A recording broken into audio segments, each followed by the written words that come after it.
Good morning. So we're back. It's August 9th. So we're going to read Proverbs 9 and looking at it. Proverbs 9 does not have a chapter title. I don't know what the right word for that is. I don't know what they're actually called. Maybe I'll take a few minutes to actually Google that and figure it out. So 8, yesterday what we read said wisdom calls for a hearing. 9 does not have one, so it's continuing from 8. Wisdom has built her house. She has carved its 7 columns. She has prepared a great banquet, mixed the wines, and set the table. She has sent her servants to invite everyone to come. She calls out from the heights overlooking the city. Come in with me, she urges the simple. To those who lack good judgment, she says, come eat my food and drink the wine I have mixed. Leave your simple ways behind and begin to live. Learn to use good judgment. Anyone who rebukes a mocker will get an insult in return. Anyone who corrects the wicked will get hurt. So don't bother correcting mockers. They will only hate you. But correct the wise, and they will love you. Instruct the wise, and they will be even wiser. Teach the righteous, and they will learn even more. Fear of the Lord is the foundation of wisdom. Knowledge of the Holy One results in good judgment. Wisdom will multiply your days and add years to your life. If you become wise, you will be the one to benefit. If you scorn wisdom, you will be the one to suffer. Okay, I'm going to pause there. That was Proverbs 9, 1 through 12. Now, at the start of 13, there is a header, whatever this is. And it says, folly, which is the opposite of wisdom, calls for a hearing. The woman named Folly is brash. She is ignorant and doesn't know it. She sits in her doorway on the heights overlooking the city. She calls out to men going by who are minding their own business. Come in with me, she urges the simple. To those who lack good judgment, she says, stolen water is refreshing. Food eaten in secret tastes the best. But little do they know that the dead are there. Her guests are in the depths of the grave. Now, there is an asterisk there. It says, oh wait, no, sorry, that's not the right one. Oh, okay, so Hebrew is Sheol, or the grave.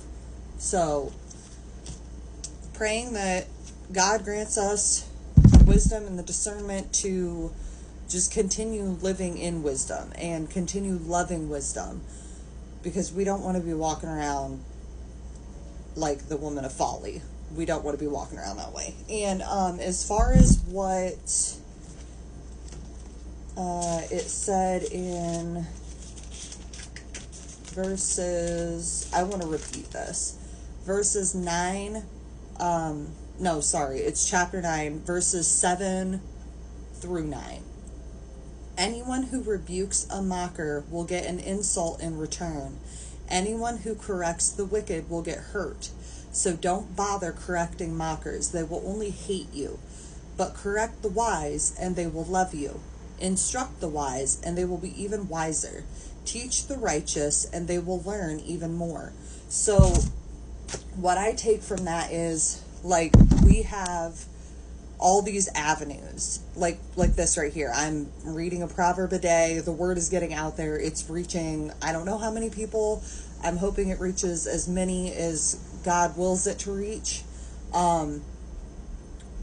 Thankfully, I have not had to deal with any of this yet, but I do know that it is very possible for it to happen. Hence why I kind of feel like I sort of want to go live here and there, but my fear of dealing with these mockers is kind of holding me back. And I know I could get comments on these videos from mockers, and we need to use wisdom when it comes to these people, because some of them are literally just coming on or commenting or what have you to try and stir us up and to try to I don't know, I guess cause strife within us towards them, sort of, if you understand what I'm saying. I don't know if I'm saying it right, but I'm saying what I feel. So like, I know a lot of people who watch these are friends of mine that we follow, Your Daily Bread, and the lives that we have there every morning. And we get a lot of those people in there, and we don't necessarily want to, I don't know, give them that attention, I guess, because a lot of them really are just set in their ways, unfortunately. They've chosen their father, and it's not ours.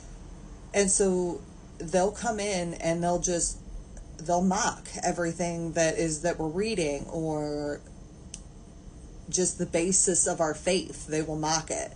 And we need to learn when to keep our mouths shut, because that can get us in trouble sometimes.